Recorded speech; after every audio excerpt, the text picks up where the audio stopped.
Donc voilà, aujourd'hui c'est tout notre élevage qui est remis en cause, mais c'est pas seulement notre élevage, c'est tous les éleveurs qui sont à proximité de maisons aujourd'hui, qui peuvent être demain dans le même cas sur le même genre de recours.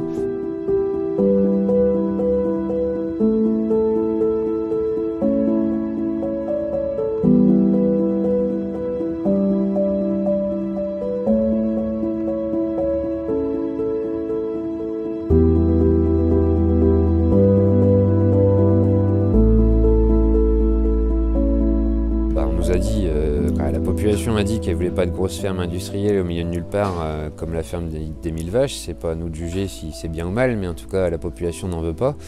On ne veut plus non plus de fermes au cœur des villages visiblement au vu de ce jugement. Donc je pense que c'est à nos politiques aussi à un moment de prendre des décisions, de dire clairement si oui ou non ça sert encore à quelque chose d'installer des jeunes, de laisser des élevages continuer à se développer, à se mettre aux normes, à installer des jeunes qui ont envie de continuer dans la profession, si c'est pour se retrouver dans notre situation demain où vous êtes condamné au tribunal, non pas pour avoir osé faire quelque chose, mais pour avoir osé travailler finalement. On est condamné aujourd'hui non pas pour avoir fait un trouble qu'on nous reproche concrètement, même le tribunal nous dit que l'exploitation elle est sans faute, c'est pas lié à la tenue de l'exploitation, mais que c'est lié par sa proximité des maisons. Donc ça veut dire à la fois beaucoup de choses. Ça veut dire que c'est pas le fait de travailler tout simplement, de dire on fait un bâtiment et ce genre de choses qui pose problème, mais simplement d'être à proximité des habitations.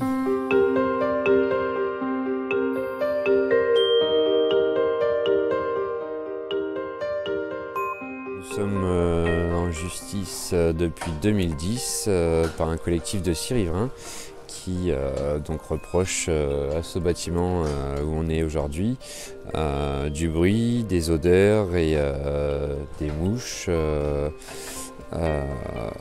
qui donc est caractérisé par un trouble anormal du voisinage au niveau de la justice. Et nous venons d'être condamnés là ce 8 mars dernier donc à pratiquement 120 000 € de dommages et intérêts et 3 mois pour proposer une solution technique visant à faire cesser le trouble anormal du voisinage. Ça a donc démarré quand je me suis installé en 2009, j'ai repris l'exploitation familiale de mes parents. Je suis la 4e génération sur l'exploitation. Et il y avait un souci de mise aux normes, il fallait répondre aux normes européennes. Et on a donc dû reconstruire un bâtiment accueillant les vaches laitières avec la récupération des eaux de salle de traite, un nombre de mètres carrés par vache, ce genre de choses. Et de là a démarré cette action en justice une fois qu'on avait construit le bâtiment pour attaquer en premier lieu la mairie pour demander le retrait des permis de construire, ce qui leur a été accordé par le tribunal. Le tribunal n'a pas pris en compte cette dérogation de distance que nous disposions, où la préfecture l'avait donnée cette dérogation de distance. Et de là en 2014, ils nous ont attaqué donc l'URL directement pour demander la démolition et les dommages et intérêts. On a fait appel en 2018 de cette décision où on était déjà condamné au même jugement qu'aujourd'hui. On se retrouve aujourd'hui dans cette impasse où le juge leur donne raison et met à mal toute notre exploitation, mais tout le monde rural également, car 50% des fermes d'élevage dans l'Ouest sont comme ça, où leur mise aux normes a été faite avec des dérogations de distance, car historiquement dans l'Oise on est des fermes qui sont au cœur des villages.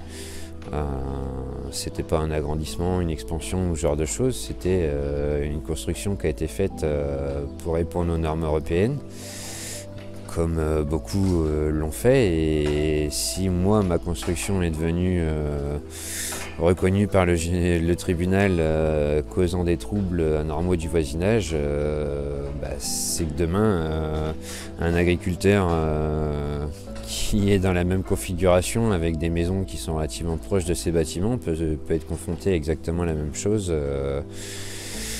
À la même chose que moi, quoi. Donc c'est vraiment tout notre monde qui est tout le monde agricole qui est concerné par ce dossier. Et c'est toute la délicatesse un petit peu de savoir ce qu'il faut faire, s'il faut admettre que finalement on veut plus d'élevage dans nos villages, mais qu'on ne veut pas non plus de gros élevage, donc on n'est pas très loin de la ferme dite des 1000 vaches, que la population a clairement dit qu'elle n'en voulait pas. Si on ne veut plus non plus de nos fermes rurales dans les cœurs de nos villages, qui les font un petit peu vivre aussi, c'est de savoir qu'est-ce qu'on veut réellement, si on veut encore de l'élevage tout simplement.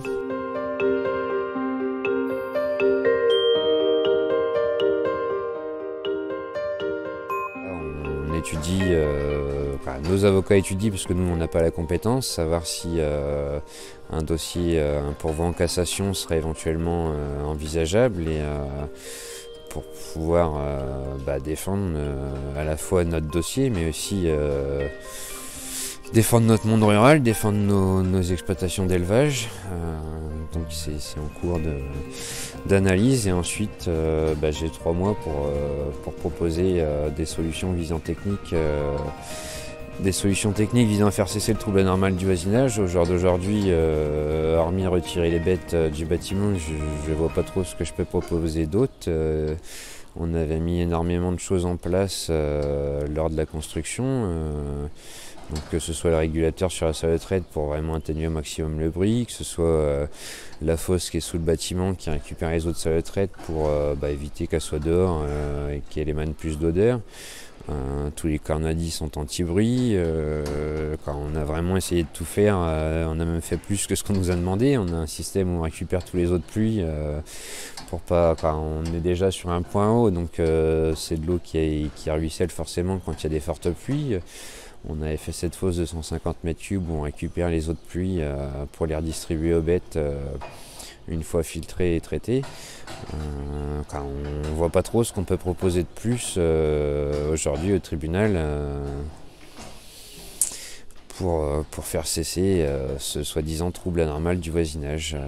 On est une exploitation qui fonctionne comme parmi tant d'autres, relativement classiquement. Nos vaches sortent en pâture du 15 avril au 15 novembre, ils ne sont même pas sous le bâtiment, ils rentrent simplement là pour la traite, manger 1 heure ou 2 et repartir la nuit dehors.